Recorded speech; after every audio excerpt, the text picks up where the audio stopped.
All right, all right, all right. I believe the time has come again, y'all. It is another episode of Columbus Black on Blast. Y'all already know how that goes. It's going down tonight. We're going to have a great time because we're going to hear from someone very special in our community, into our community, and I'm excited for that to happen. But before we actually get started, I want to give you all a breakdown of who we are because some of y'all have never heard of ColumbusBlack.com before. And I want to make sure that you know exactly who we are. We've been around for 16 years now. We are the connection, right, for the Black community in regards to commerce and culture. We're an omni-channel platform, so we have our website, which is ColumbusBlack.com. I would invite each of you to go to the website, okay? And when you go on there, you're going to have the ability to join our mailing list. That allows you to stay abreast of everything we have going on. And every time we highlight somebody like the special guest we have tonight, and I'll announce his name shortly, but when we have special guests on the show or we have special things going on or great information coming to the community, you will get it first through our email blast. Also, make sure you follow us on social media. That's the other part of our omni-channel platform. We do text blast, email blast, obviously the website, virtual events, live events, but we basically get the word and get the information out and keep our community connected. And that's the reason why we're here. So once again, 16 years in business and excited to be able to help our companies, organizations, and our community leaders. Columbus Black on Blast has been around for a couple of years, and it is designed to highlight movers, shakers, and creators, okay? That's what this is about. This is not about people who think I want to do. This is about the people who are actually out here doing the work every day. That's how they end up on this show. Today, right? Or should I say this evening at this point, we have a special guest with us. We have James C. Ragland with us today. And we're going to learn a little bit about James, right? Or Brother Ragland, as I could say. And we're going to learn more about him, who he is, and what he has going on because he's doing something very special. He's running for a special position. And we want you all to know what that is and how you and we can support him. So with that being said, Brother Ragland, welcome this evening to Columbus Black on Blast. Thank you, Kevin, and thank you for your entire team at ColumbusBlack.com for allowing me the opportunity to come before you and your listeners and viewers today. I've always admired your work, man, and I want to make sure that I especially thank you for the work you did with us over the summer. We were out at Otterbein, and you came and you blessed us by providing a workshop for our young men for our mentorship, our Ubuntu leadership program over at Otterbein through the Masters Preparatory Academy, brother. That will never be forgotten, man. Our young men really, really appreciated you pouring into them with some realness, bro. And I want to make sure to thank you for taking time out of your day to come and visit us, man. So I just really, really appreciate you and love you for that, bro. Thank you so much for that. And it's nothing but a blessing to even be in a position to do it. And, you know, I'm grateful because when I see you as well as Jasper and the rest of the team, they're doing all the real hard work, right? Coming in and speaking for a little bit of time is one thing. And yeah, we sow those seeds, but y'all were putting in the work every day with these young men and women throughout the course of the summer. And I appreciate what you're doing with the Ubuntu Leadership Institute as well. So really nice job to you. All right. Thank you, sir. Hey, thank you. Thank you for that work. My name is James Ragland. For those of you who do not know me, man, I am born and raised here in Columbus, Ohio, born on the hilltop, and then just kind of navigated my way through various communities and ended up in Brunswick Estates, which is now Easton. My parents still live out there, but by the time we got out there, it was not Easton. It was just a little 2-lane highway on McCutcheon and then Stelzer Road, but they've been out there for over 35 years now. And I'm a product of this city, man. You know, quite honestly, I am Columbus, really. Everything that I am really comes from my experiences here in town and the learned experiences that I have gleaned from, you know, my friends, my family, my associates, my village. That has helped to kind of raise and produce me here. So, you know, a little bit about myself, started off in elementary school at Highland and then ended up at Oakland Park, went to middle school at Clinton Middle School, but now it's now closed, Clinton Middle School, but there's still some Clinton Eagles still out there in the community. Ended up graduating from Fort Hayes High School. Shout out to the Mighty Fort. Shout out to the Mighty Fort. Yeah, shout out to the Mighty Fort. I played football at Mifflin, so shout out to Okay. the Punchers as well. All right. Went to Bowling Green State University, went to the United States Army. I am a U.S. Army Reserve veteran. Thank you for your service. Thank you, Yeah. brother. Yeah. No problem, man. I really appreciated what the Army gave me, man. It was a lot of discipline that I needed, and it really did help me get through college, bro. And Okay. came back home and started working here in Columbus. I've been a teacher. I've been a principal. I've been a PTA president at Walnut Ridge High School. I was the founding development director for a Catholic high school called Cristo Rey Columbus. I've raised two children here in Columbus City Schools. Both of them are Columbus City Schools graduates. My son graduated from Walnut Ridge, where I was a PTA president for 2 years. And then my daughter ended up graduating from Eastmore Academy. Both of them attend HBCUs right now. My son is a senior psychology major at Central State. Nice. And my daughter is a sophomore agricultural major at Kentucky State University. Okay. So we moved rivalries. They just bumped heads in the classic. We've been bumping heads. It's been a house divided forever, man. We went through the whole Eastmore Walnut Ridge war, and now we've got Kentucky State and Central State going on right now. And love them both, man. It's a friendly rivalry here, and shout out to every member of the village that helped get my children to where they are right now.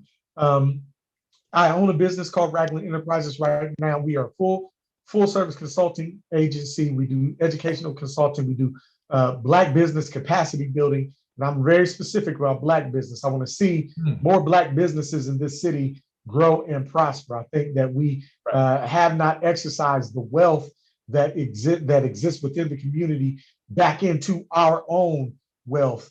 From the greater Columbus community back into the Black community. And so that's one of the things that I am really a staunch advocate for, seeing the wealth that exists within Central Ohio and the Columbus area go specifically to the Black community so that we can grow and prosper, have our own businesses, and start hiring more of our people. I think that's one of the ways that we're going to work ourselves out of some of the situations that we're in right now.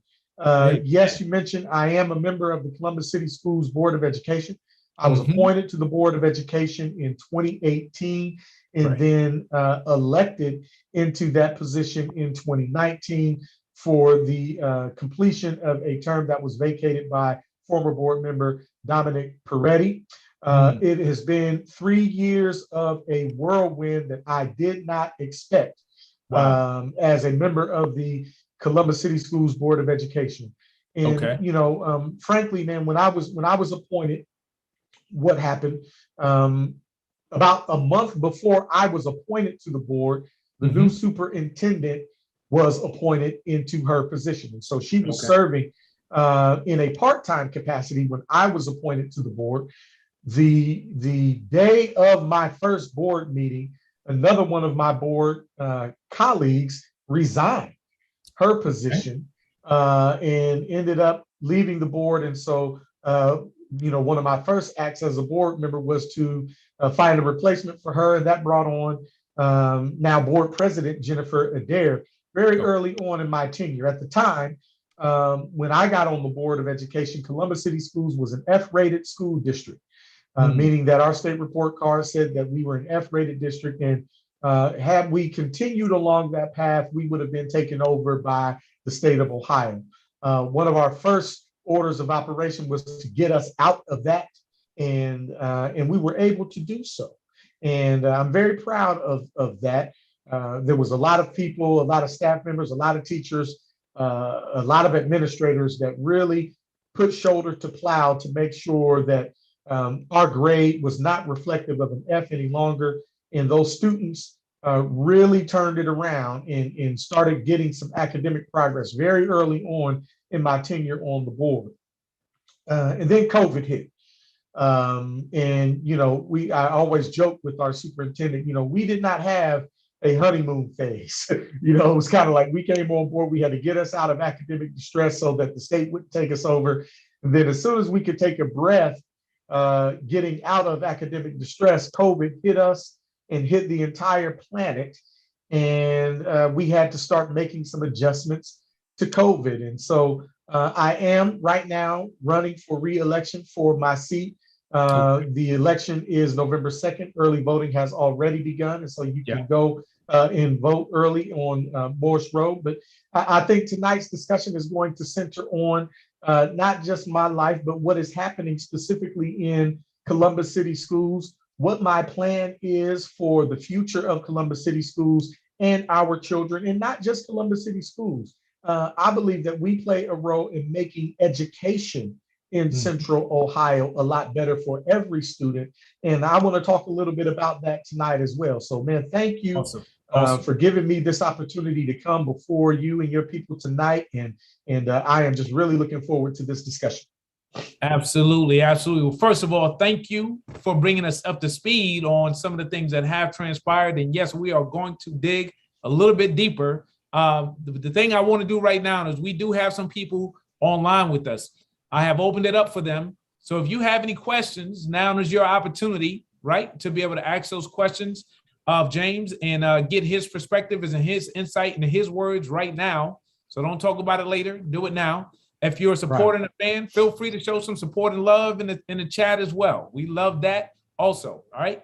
So let's do this, right? Because sometimes we get, and I do this all the time, we kind of get right to it sometimes, right? And I want to go back just a little bit, right? So you are doing some serious work. Anytime anybody, from a leadership standpoint, gets involved with the board, any type of leadership role in a capacity like what you're doing, it requires a lot of commitment, dedication, right? How did you get there? Like you ended up being appointed, but you didn't just get appointed. There was something about your credentials, your background, your interest and support to even get there. Help us understand that first so we can understand how you even got into this realm. Then we'll start to move forward. Certainly. Well, a part of my passion for education here in Columbus stems from the very early phases of my career. I started off as a teacher. I ended up being a principal of a school. Then I started working for Columbus City Council. Okay. After I was a principal of a school, and it was it was called Rosewind then, but most folks know it as the Terrace. It was in the Terrace, and we were in the old Mount Hermon Church back then. And I saw a lot of what was going on educationally within the city, not just in my school, but also in Columbus City schools back then. And I felt like I could offer a lot of my support for changing it. Back then, and still to this day, one of my mentors is then City Councilwoman Charlita Tavares, who had been working with me on my career and helping me out. I've always been a supporter of her in her election cycle. She used to go to my church, Oakley Baptist Church, when I was very, very young. And so we have always maintained a really tight relationship. And so what she said to me was, you're going to have to get some public policy experience if you ever want to get out into the public space and start working as an elected official. And so an opportunity arose for me to become her legislative aide with Columbus City Council, and I could not pass the opportunity up. At the time, my school, which was a charter school, was doing very well. We had seen 3 years of increased growth. We started off, when I got to school, we were in academic emergency. By the time I left, we were in continuous improvement. So we went from an F to a C grade on the state report card very quickly between 2000, I believe that was 7 is when I started with Columbus City Council. But we saw some tremendous growth, and we wanted to see if I could learn a little bit more about public policy, how to create public policy, how to adequately serve the residents of the city. And there was just not a better advocate for the people of Columbus than Charlita Tavares to learn from. And so I started working with Columbus City Council with her for several years. And then she moved to the Senate. And I started off in my career going back out into the public space. I worked for a nonprofit called the University District Organization. And that was my first time running for office. I ran for the Columbus City School Board in 2011. I was not successful in that race. I lost that race to Gary Baker, who ended up being the president of the Columbus City School Board after he was, I believe that was a re-election campaign for him.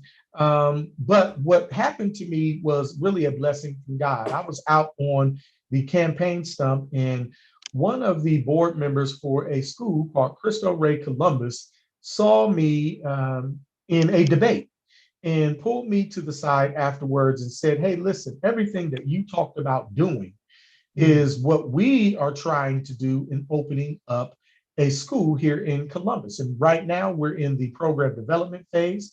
We don't have a site. All we've got is someone who was taking, just really kind of doing a feasibility study to see whether or not this concept for a school would work.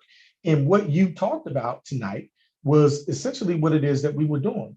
And what I was talking about in my first Columbus City School campaign was about the need for us to provide students with a rigorous academic environment that would lead them into the workforce space and into college. And there was a way that you could do that by providing a bit more workforce development opportunities for them throughout their entire high school career. And so what I wanted to see was something that was 9 through 12 in the workforce space, not just the opportunity to go to vocational programs, which we were calling them still back then, it's now CTE programs. We were calling them vocational programs in 11th and 12th grade, but let's start that a little bit earlier. Let's infuse them with the workforce skills that they need for all 4 years of high school, and then see what we get from there. Well, Cristo Rey was really a blessing in that their bend was for every student to work a job throughout their entire high school career. They've got a really high success rate in sending young people to college. Okay. Well, we ended up building the school between 2011 and 2015 2014 when the school opened. We did a lot of feasibility study, a lot of groundwork to get the school up and running. And right now, the school currently exists on Town Street next to the main branch library. It is a highly functional school with very, very good students. They're sending pretty much everybody who graduated from Cristo Rey Columbus has gone to college. And I wanted to see that for Columbus City Schools. Well, God had a different plan for me. I ended up running for mayor after I was done with the Cristo Rey assignment. Was not successful there, but I did gain a lot of experience in running for mayor and kind of learning the ins and outs of the political side of things. And one of the main lessons that I learned about that, because, what a lot of people were telling me was that, well, you're not necessarily wrong for what you're saying. You just don't know the game yet. And I understood that, I had to learn that for myself, and really get myself involved with the game side of things, as people like to call it, because politics on a lot of levels is a game. It doesn't matter whether or not you're right or wrong. A lot of it is how you play the game, and really, if you play it well enough to be advanced. And so learned a lot through that experience, ended up coming back out of there and really getting my business up and running and getting some things started back in the educational space. And so I think coming off of that race and then finding that the Columbus City Schools race opened back up, it was a prime opportunity for me to kind of play in that space and go back for the appointment. And I was successful with the appointment. So it was a long journey ahead. Obviously, myself being a product of Columbus City Schools, and then, having 2 children that were both Columbus City Schools graduates. That meant that I had a lot of firsthand experience about what was happening within the schools. And I wanted to make sure that, I could offer that to the people. Okay. So that right there, that's a serious backdrop you just gave us. And by the way, you shared some additional points. Y'all saw me starting doing these. These are called gem drops.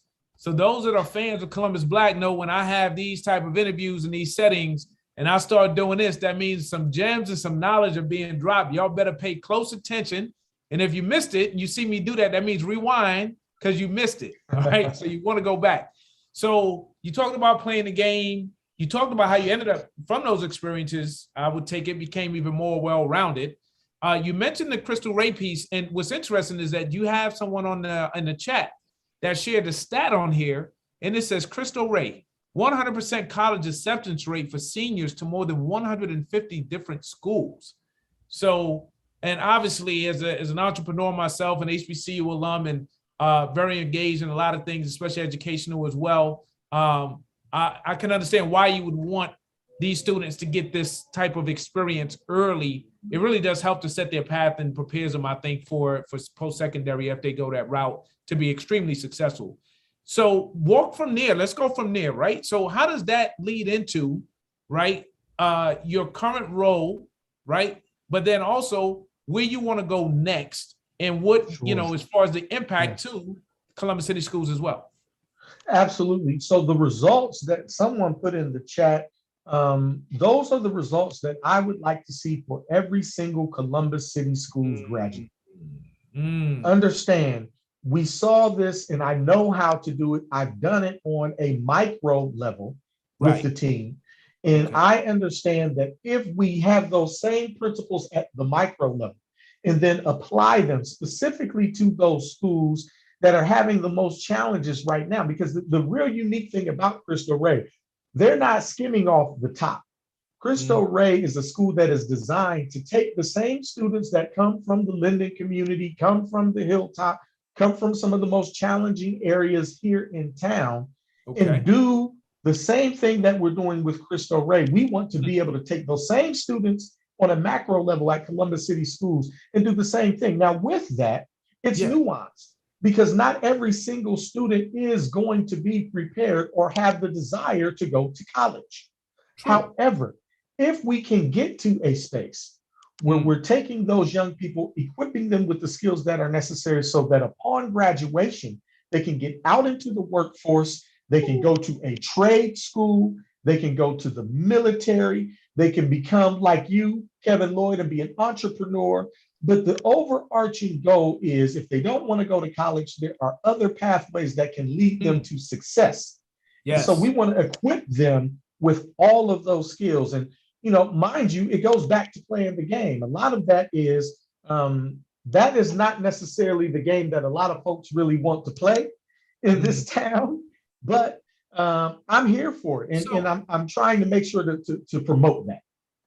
Okay, so we got to talk about that now because there's always an elephant in the room, and when you listen to a model like what you just shared, it seems so simple, right? It's like now there's work behind it. We get that, but it's like okay, well if we have a solution, you would think we could just apply that solution. So the question would be, what is the challenge or the barriers to actually getting there, and then in this role that you're running for, how do you plan to help actually get to this point? I think the biggest barrier is a lack of mustard seed faith in a lot of the individuals that are working with our young people right now. If you go into working with young people without the belief that you can change them for the better, you will never succeed because they have more energy than you. And there's going to be a lot of negativity associated with working with a lot of our young people that are, that we're working with right now today. And so you have to have mustard seed faith to know that you can be able to do this. And, that's probably the biggest obstacle. There aren't very many people right now that are going to give a young person a 7th, 8th, 9th, 10th chance to reconstruct themselves. And then the way you think about our young people in our skills has to be changed, right? Our young people right now, particularly those that are living in very challenged, marginalized communities that are living in poverty, please understand that they come to us with skill sets. They aren't just woe is me young people. If I am a young person and I am 14 years old and I've lived my entire life in abject poverty, I've got some skills, right? I've got stick-to-itiveness. I can think on my feet. I am a survivor, right? I understand what grit really means. And if you can think differently about how you utilize those skills for the advancement of them, both academically and socially, you can begin to break down some of these constructs that have been built around us systemically for decades. And so that is kind of the approach that I take internally. that means that things have to be done a little bit differently. And when you've got a bureaucracy as big as Columbus City Schools, that takes a lot of work, and you make a lot of enemies when you challenge the way that people have traditionally thought. Status quo. It's what a lot of people call it. So listen, you just shared some more. I was dropping some gems again, as you all could tell. This is something that I need you all to do. Those of you that are watching right now, and those that will watch this later on tonight and tomorrow and over the next couple of weeks, I need you all to share, right? Yes, like and share, like and share. I need you to absolutely like it. You can leave a comment. James will have access to this thread. He will be able to respond if you have a question or a comment. So this is interactive, and we need you all to get interactive because, as you all know, with every election, decisions are being made, and your engagement is critically important. So I'd be remiss if I didn't drop that nugget and make sure everybody plays their part to share this knowledge and information, right? Then I got to do a shameless plug for our sponsor, which is Color Coded Labs. Now, Color Coded Labs is a boot camp, HBCU style boot camp, to help teach Black and brown individuals how to code. Why? Because they're high demand jobs that pay a lot of money that people should know about, and we want to make sure we educate them with Color Coded Labs. So when James talks about college as a route, and he talks about other opportunities as a route, there are young people right now that are brilliant geniuses when it comes to coding, yes, sir. Right? Or technology or IT that literally can come out making a significant amount of dollars, but the foundation of helping them understand which lane they want to go down, which comes from those experiences, helps with that. So I had to drop that plug in there as we come back to you. So as you mentioned, some of the status quo components, as I call it, you didn't say status quo, but if you think about some of the things that you shared, we know that there's some resistance to change. The change is like one of the most difficult things that people experience. And you're talking about substantive change. The thing about it is, you mentioned earlier, you're not just talking about the need here in Columbus. We see this with our education system across the country, right? Sure. And yes, it's a bigger deal than just Columbus. But if we have a model here and we know it works, you would think we should do it. So can you help us understand a little bit more tactically too, right? How do you navigate and adjust if you know that there's already some barriers there? We get you elected, right? People say, James, as I just saw it in here, was Ragland for results, right? yes, So yes, now you have to help get to those results. How do you plan to get there? And what do you need from the community that believes the same thing that you believe, which means that's why they elected you, right? How do you get there leveraging the support that you need?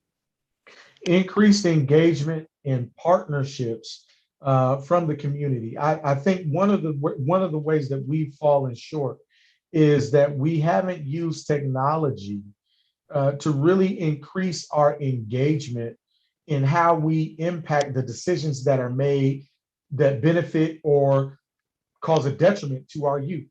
So, what happens is the people who sign on to the Columbus City Schools board meetings, email the board members when they're having a problem, call us on our cell phones, accost us at the grocery store when they see us. They are the ones that get everything for their kids that they would ever need. Our children don't get that same level of support from our parents.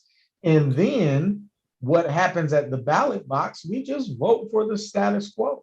It's kind of like, well, we want to see change, but then we don't impact change by going to the ballot box and voting for those that are change agents.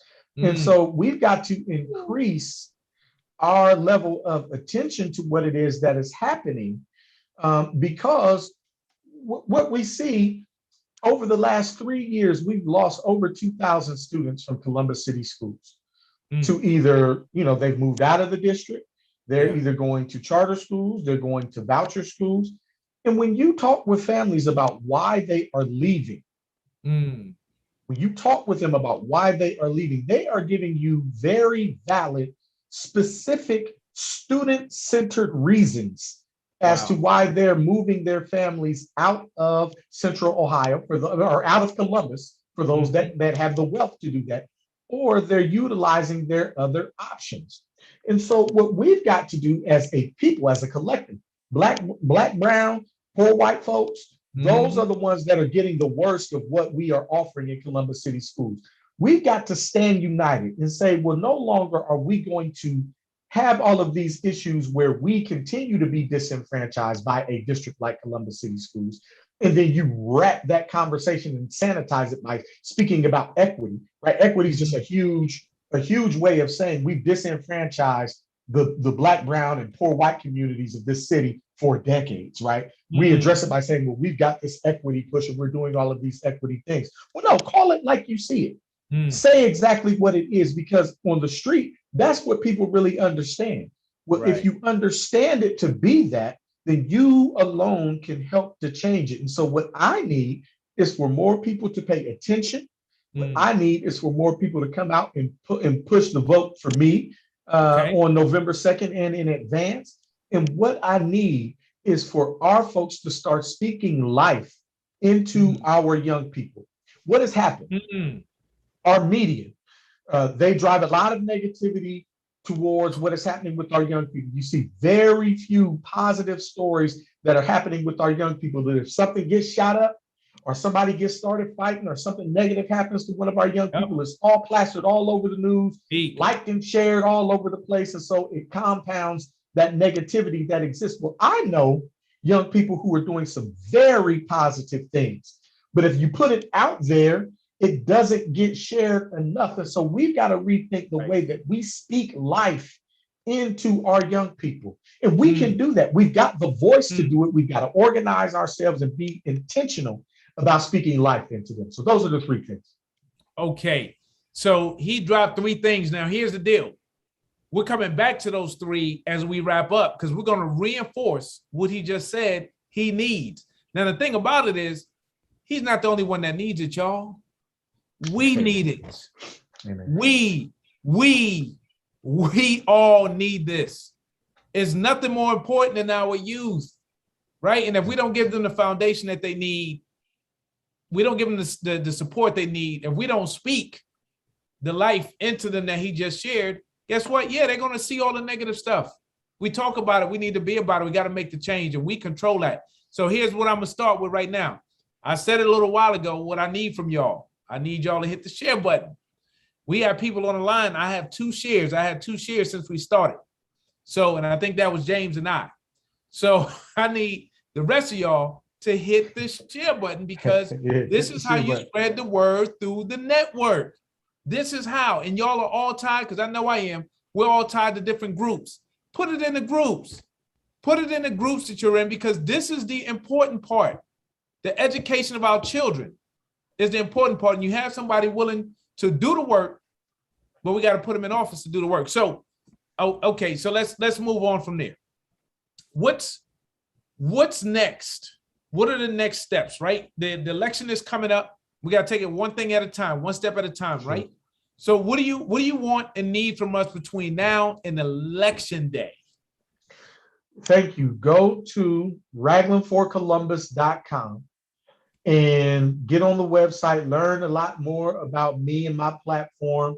Like my Facebook page, Ragland for Results. You can like my Facebook page, James C. Ragland, and friend request me. And you know, we can engage in that. I need word of mouth spreading of my message. Please let people know. I mean, a lot of folks know that I'm out here in the community, and a lot of people see me doing the work that I've been doing here in the community. However, we need to let folks know that I am on the ballot this time, and we need to spread the message that, hey, we have somebody that has been long-term fighting for our kids, and we want that to continue. And so send the message by not just sharing it on your social media platforms, not just liking it yourself, but telling other people. Call your network. It's that important. Start telling the folks at your church. Talk to all of the folks that are within your fraternities, your sororities. Tell them, hey, listen, we're going to back this young man that's a product of Columbus. He's fighting for Columbus children. He has been. He's proven that he is a direct leader who doesn't mind taking on the folks that are the status quo. And so we've got to make sure that we have somebody on that board that's going to continue to fight for us. And so that is the one thing that I would need. Spread it word of mouth, call your network, text your people, text them the website. When you see them in line at the voting booth, tell them we're going to vote for Ragland. When we get inside that voting booth, I need as many people as I can get to know about my campaign, know about the fight that I'm in, and start helping me spread the message. Okay. That's as clear as it could be. Now, I'll tell you this. I've learned from all my years of marketing. You just said it. You just gave everybody the math and the science behind it. Sharing on social media is not it, y'all. It's not enough. I'm going to tell you, right. Facebook got algorithms, right? You think you post something, you think everybody in your network that follows you sees it. That's not right. Okay, that's inaccurate. So the people you think may know don't know. It takes picking up that phone.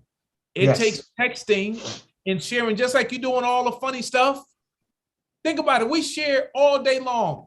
Comedy stuff, funny stuff that's in the news, the drama, the fights, all that. No.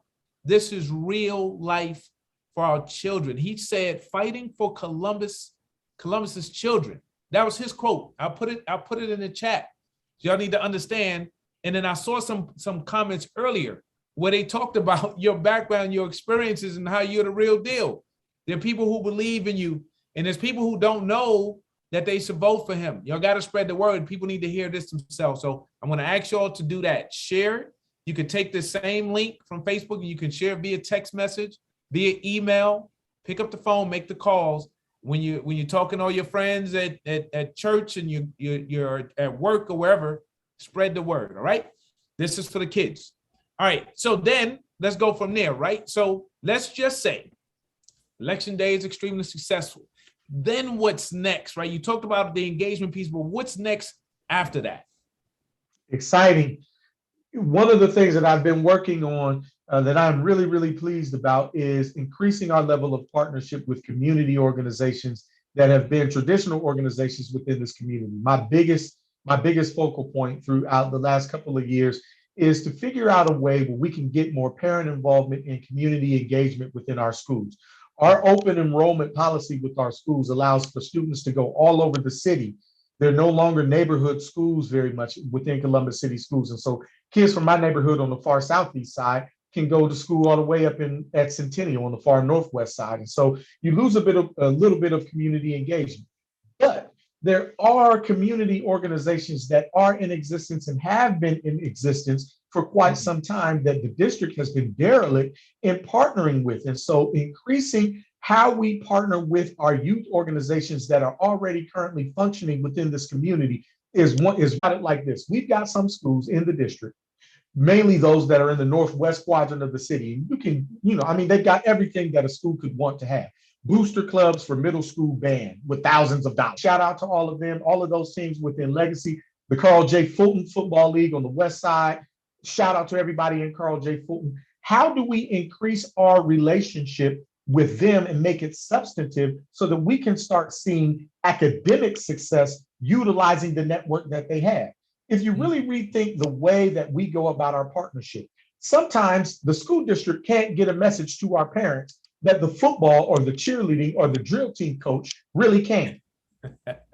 Yep. If you think about it, we might not have PTAs in some of our schools in some of our other areas of town, but every single Tuesday, Wednesday, and Thursday from July to November, I've got hundreds of parents on varying Columbus City school sites that are sitting there for 3 hours. You mean I can't have a PTA meeting right then? Wow. If we rethink the way that we operate with our parents, they're already sitting there. So why can't we go to them and empower them with the resources that we have to do a little bit better? So if you think about it, right? What these organizations have been doing, and they've been doing it for some of them over 50 and 60 years. Shout out to the West Nile Stars. I just went to the West Nile Stars homecoming over the weekend, and West Nile Stars has been in existence for at least 60 years, right? And it was really kind of like a hilltop reunion over there. I saw a bunch of people that I love from my childhood, and shout out to them. But if you think about that, if that youth organization who has served thousands of youth over the decades that they've been in existence, does not have a real partnership with the school district that they are renting from, then that's shame on us. And so what I am advocating for is let us utilize the network that they already have in place. Let's do something with their network to increase the academic outcomes for every single student that they are serving. And so my plan of action is to say, well, okay, we've got all of these youth organizations, thousands and thousands of youth, and we start in the fall, right there at the beginning of school.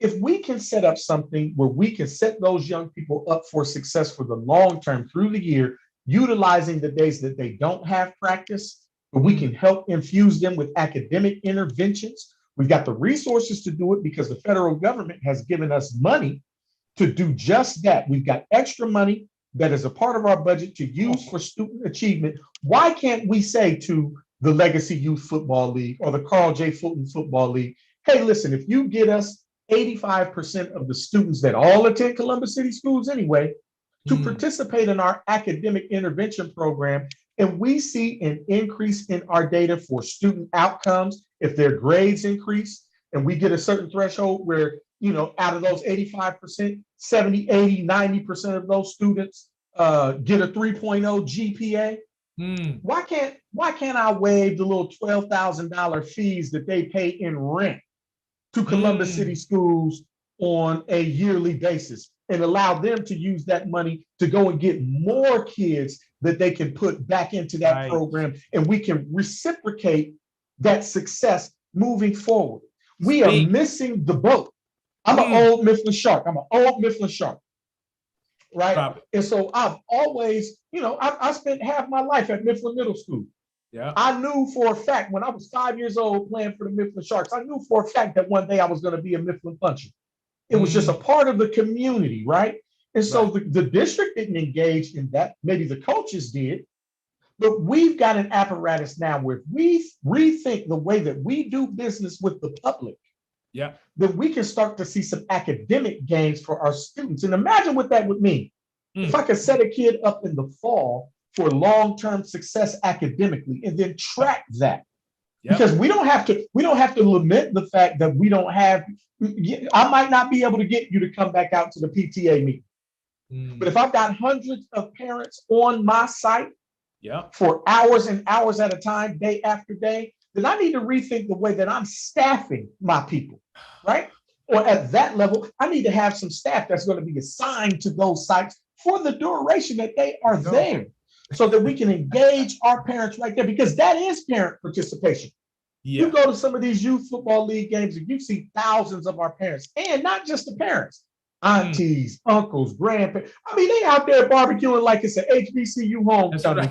At the Little League games, bro. Getting it in. They're getting it in. And if I pull up on a Columbus City school site and we don't have a Columbus City schools welcome tent at those events, that's shame on us. Right. Now, obviously, there's other things that we want to really do. Increasing academic rigor is one that for me is very, very important. One of the things that I've learned in the community and in our, you know, those folks that can hire our folks, our corporations, our nonprofits, they tell me explicitly all the time, an A at Walnut Ridge is not an A at Hilliard Bradley. An A at Columbus West is not an A at Upper Arlington, right? Now, we have to control that. The moment that we can get an A at Walnut Ridge to be equivalent or better than an A at Gahanna or Pickerington, then we can start to see our young people graduating from Columbus City schools and getting some of these entry-level jobs that really do exist out there. So increasing academic rigor for our young people is something that we've got to challenge. Now, we've got a 5-year strategic plan that is in place. Kudos to the superintendent and my colleagues on the board. We have a 5-year strategic plan that this board has ratified that's going to go about tackling a lot of those issues. But if you start with, you know, let's engage these communities where they are. You got to meet people where they are. And then let's make sure that what we are teaching our kids is something that is going to lead them into success once they graduate from this district. Those are two things that I really am excited about continuing the work on. It's not like I'm going to wait until the election day. We've been doing this work. We've been setting the groundwork for this throughout the entire time that I've been on the board, but executing and starting to see those things manifest is really what I'm excited about. Wow. I could see why you would be excited. Now, here's the deal. I did not expect a workout during this show from all the gems that you've been dropping, but my arms are getting tired, okay? I'm just going to break it down for everybody. They saw me over here going crazy for a little bit.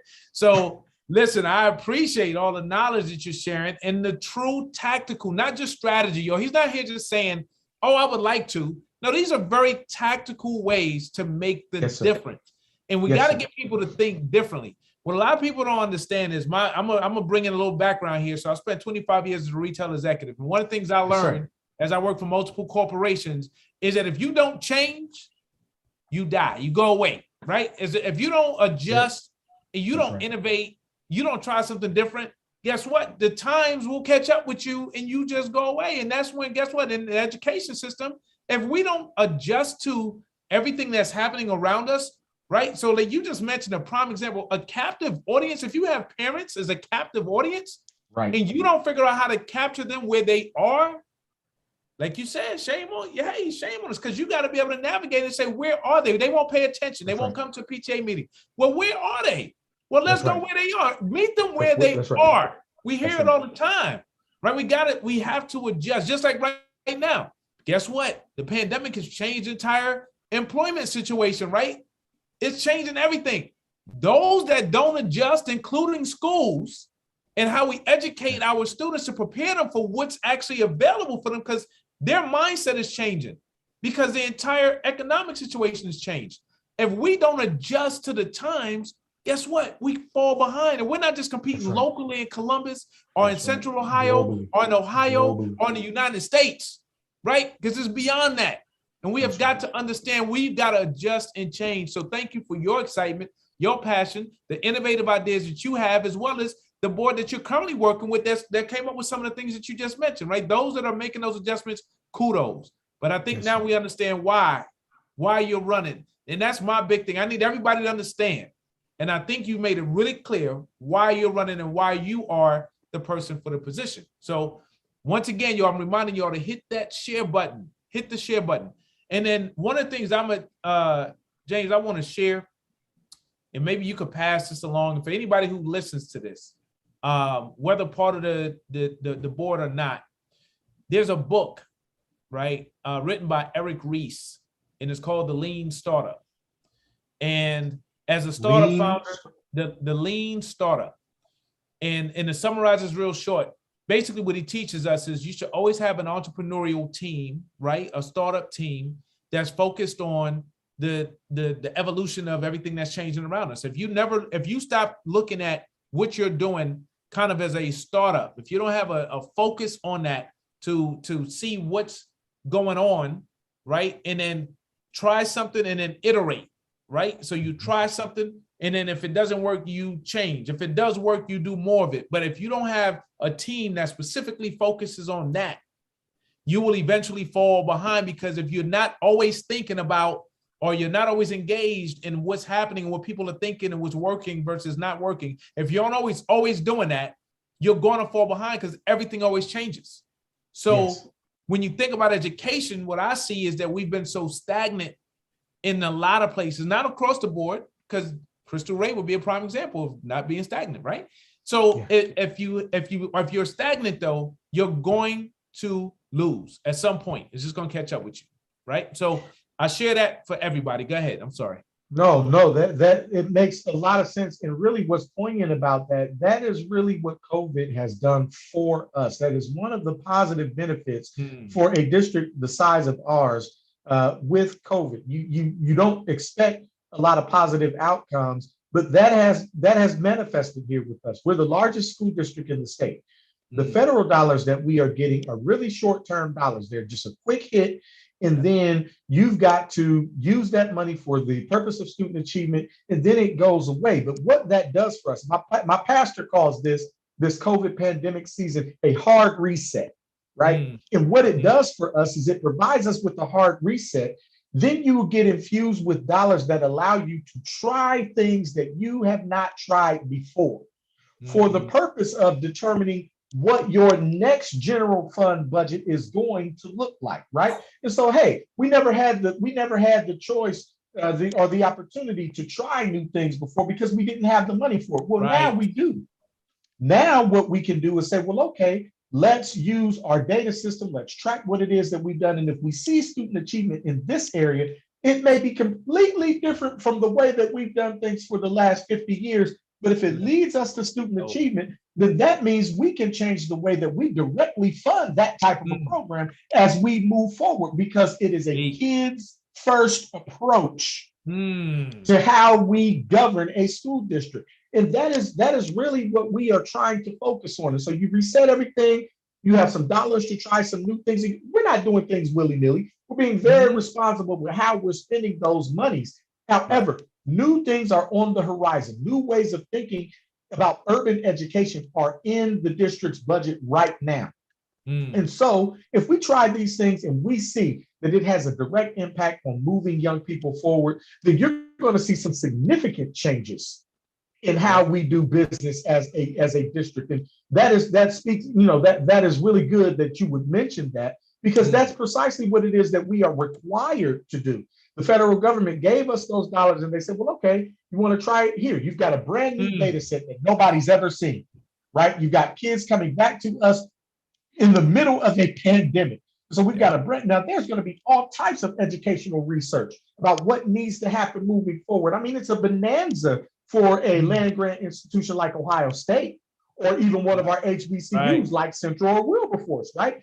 We want to see them even working even more closely with Columbus City Schools because of what has happened to our students during this pandemic. Because, hey, we've got to try any and everything to see our way out of this. That's right. That's right. That's right. That's right. Let's go, right? It's game time. Yes, sir. It is game time. Yes, indeed. Well, listen, we're on the wind down. It's time for us to get ready to wrap up. I think you all have heard some really, really great points. I know I have. I had a workout. And then the thing is, y'all notice I went from gem drops to the complete knockout. That means you took it to the next level. Everybody don't get that. All right. That took it to the next level. So with that being said, I want to do the wrap up. So with the wrap up, is there anything that you, in preparation for this opportunity, or as you've been going through the campaign and there's certain things you dropped or you shared, is there anything that we may have missed that you want the audience, when they hear this, they need to hear this from you directly? Because I hate when we get off the show and be like, I can't believe I missed that. I meant to say this. So is there anything else that you want to share with the audience? I think for me, the one thing that has saw me through everything that has happened right now is my faith in the Lord. Amen. I have gone through a tumultuous 3 years from the time that I got onto the board to where I am today. And the one thing that I know full well is that God has never left me, even on the darkest days. I am fully aware of his presence in my life. He always manages to show me himself in everything that I am doing. And, I understand that all of this is a faith walk for me because, we talked about the game earlier, Kevin, and a lot of folks could play the game a lot differently than I play. A lot of folks could go along to get along and not make any enemies, not rock the boat at all. And you would see the status quo continue. And a lot of people would be happy with that.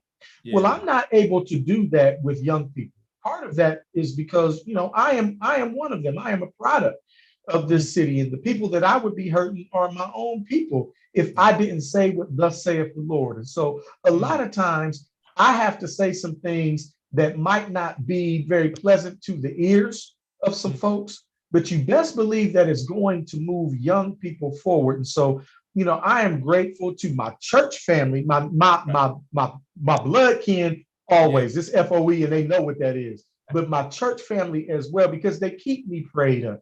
They always make sure to let me know that if ain't nobody else in this city in my corner, Oakley is in my corner. And so, I'm grateful to them. I'm grateful to all of those people of faith that do send me text messages and send me Facebook inbox messages and say, brother, I see you out there. You keep going. I am a product of this city, but this city knows and has access to me. probably more than they have access to a lot of other people that are probably in a political office. And, for me, I don't mind that because they're the ones that put me in this space. And so, I am grateful to Columbus for who they are to me. That's why I fight the way that I fight. I know that I'm unique in the way that I do that, but I don't mind that. I was built for it, and they're the ones that built me. So, hey, listen, Ragland for Results. You can catch us on Twitter. We're Ragland for Results on Facebook, raglandforcolumbus.com. Hit us up on the website. When you see us on the ballot in November or early voting, please push the button for James C. Ragland. Don't just tell a friend, tell your whole network. We got this little brother in here that's got the world on his shoulders. We want to help him get through because we believe that he's got the best plan of action for our kids. And so I just want to thank ColumbusBlack.com and you, Kevin, man, for everything that you mean for this community. Shout out to all the Black businesses that are working with you. One of the things that we didn't get a chance to talk about this, but I am a very staunch advocate for increasing our participation with MBEs and LEDEs, specifically with the district.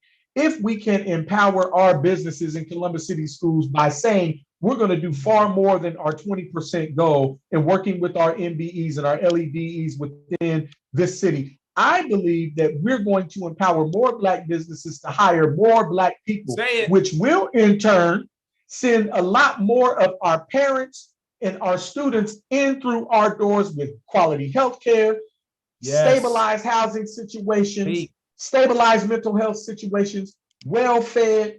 Those are the types of things that I think that we've got the power to do as a district. We haven't quite yet executed on it, but you've got somebody on this board right now that is a staunch, outspoken advocate for that. And you can check my record. That's all I talk about. Sometimes I'm the lone wolf in doing that, but we have got to find a way to do more business with our business locally. And I know that that is a cornerstone of everything that you are with ColumbusBlack.com. And I've seen you doing it in this community for years now. And I just thank you for all of your service and thank you for everything in allowing me to come on board here tonight, man. Well, I appreciate that. And I'm as humble as I could be right now. And I really respect everything you said and I appreciate it. And the thing about it is what you just shared is exactly what we would do the work for. It's a cycle and that's how it works, right? And we really need to support our businesses so we can hire more people in our community and give them the economic empowerment to do more themselves, right? So it's a cycle. It's a cycle. So I appreciate you having that understanding and that knowledge, and the lone wolf piece, you need to keep doing it till others really get the big picture. Sometimes we have to show them too. We can't just talk about it. We got to show them how it works. So you're doing a lot of that. We appreciate you. We appreciate you being on the show. ColumbusBlack.com and Columbus Black on Blast is only what it is because of individuals like yourself. The movers, the shakers, and creators in our community that are literally doing the work, coming on to the show is what takes it to the next level because people want to hear and they need to hear this. The only thing they need to do next is to share this, right? So with that being said, y'all, I'm going to go ahead and wrap up as I always do. In order to be more successful in your future, you need to understand a little bit more about your past. That's the reason why we just had James C. Ragland on the show and we just had a blast.